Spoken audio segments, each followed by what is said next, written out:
Tu vas aller en baie de Somme pour observer les phoques ou simplement visiter un petit peu la région. Et bah bienvenue dans cette vidéo. Je vais te parler de toutes les activités que tu dois faire. Alors on n'est pas sur les trucs hyper touristiques, moi je suis pas de ce genre là. Je préfère vraiment la nature, le calme et faire les activités quand il n'y a personne. Et du coup je vais te donner tous les bons plans pour passer le meilleur séjour possible en baie de Somme. Donc c'est parti. Juste avant de commencer, si tu veux en savoir un petit peu plus sur le département de la Somme, notamment la baie de Somme, les phoques et tout ce qu'il faut visiter dans le coin et les hébergements, les bonnes astuces, etc., je t'ai prévu un guide complet et gratuit sur la Somme. Il est dispo dans la description, c'est le premier lien, tu cliques dessus, tu le télécharges et tu planifies au mieux tes vacances. Donc c'est parti maintenant. La première activité que je pourrais te donner, c'est de traverser la baie à pied, à marée basse. Par contre, je te le mets directement, c'est hyper dangereux si tu n'es pas accompagné d'un guide. Pourquoi? Parce que premièrement, on a des sables mouvants là-bas, donc c'est dangereux, il y a les zones dangereuses. Deuxièmement, tu peux effrayer les phoques, t'approcher trop près et du coup, il peut y avoir plein de problèmes à cause de ça.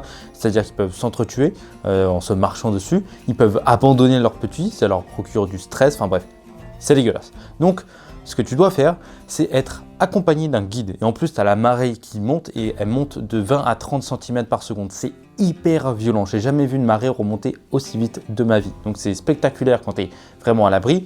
Mais quand tu ne connais pas, tu peux te faire rattraper et te faire emporter avec les sables mouvants. Ça peut être un vrai bordel. Donc fais très attention. Pour ça qu'il faut être accompagné d'un guide. C'est toujours mieux d'avoir un guide. Pourquoi? Parce que tu fais les choses bien, premièrement. Donc tu t'approches pas des animaux, tu fais attention à toi, à ta sécurité, tu fais au bon moment. Et deuxièmement, tu as plein d'informations supplémentaires sur les phoques, la baie de Somme en général.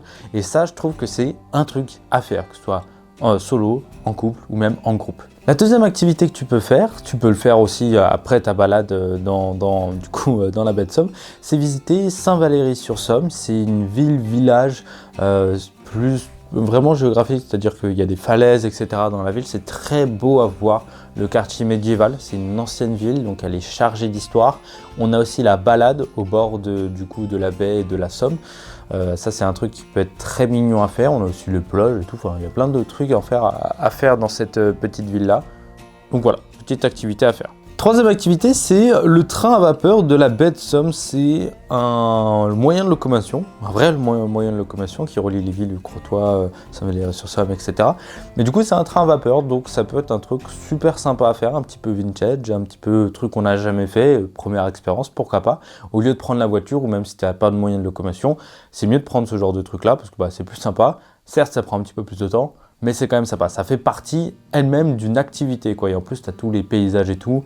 Un truc à voir, quoi. La quatrième activité, c'est aller au parc du Marcanterre pour aller observer un petit peu les oiseaux. Donc là, on n'a pas les phoques, mais c'est plutôt une réserve pour du coup toute la faune et la flore des oiseaux. Enfin, je suis désolé, je ne connais pas évidemment les noms. Petit conseil, viens évidemment, alors soit au lever, début de matin, soit en fin de journée, c'est plus sympa. Et viens avec des jumelles. Hyper important, ils respectent un petit peu les règles, pas de bruit, pas de mouvement brusque, etc. Et on ne s'approche pas trop des animaux, sinon on va les faire peur. Mais viens avec des jumelles, c'est comme ça que tu vas pouvoir mieux les observer et de loin, du coup sans déranger qui que ce soit. Donc voilà, le petit bonus. Tu as évidemment des sentiers pour tous les niveaux, c'est-à-dire tu veux un truc court, un truc mi-long, un truc long. Voilà, tu as un petit peu de tout, tu as plein de postes d'observation différents. C'est un truc à faire pour les amoureux de la nature et ceux qui aiment simplement se balader. Pour les enfants, ce sera peut-être pas le meilleur truc à faire, plus on va dire les phoques. En parlant des phoques, voilà les spots principaux pour voir les phoques, mis à part le guide dans la baie de Somme.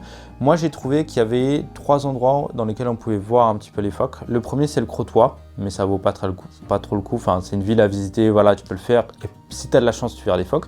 Le deuxième, tu vois les phoques de très près, mais le paysage un petit peu moche, c'est Berck.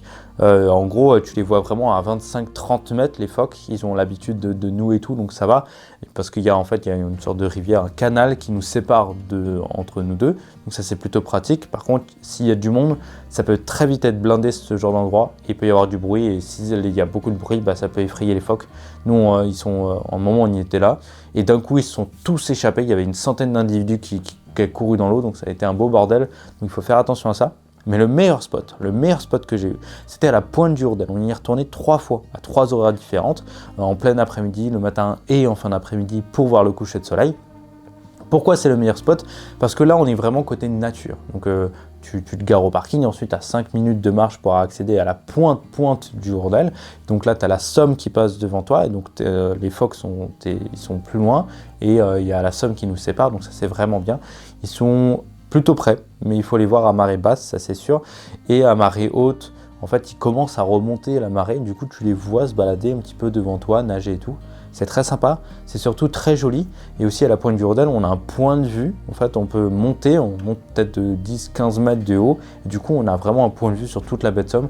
Et c'est super beau à voir, notamment pendant le coucher de soleil. Encore une fois, des règles de sécurité, pas trop s'approcher, pas faire de bruit, pas aller dans les mauvais endroits et surtout les observer de loin avec des jumelles. C'est ce que je te conseillerais de faire parce que sinon, tu peux même avoir des amendes. Enfin bref, c'est pas bien pour la nature.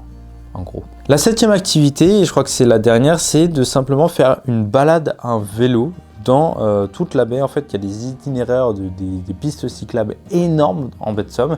Ça peut être très sympa de le faire. Alors, il faut qu'il fasse beau, il faut qu'il fasse plutôt chaud.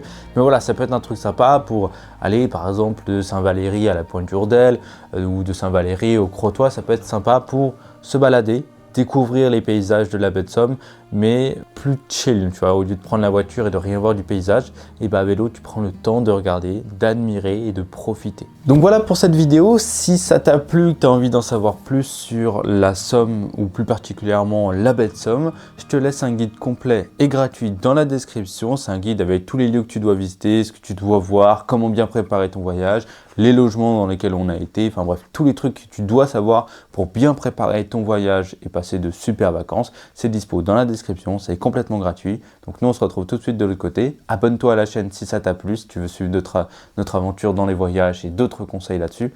De gros bisous.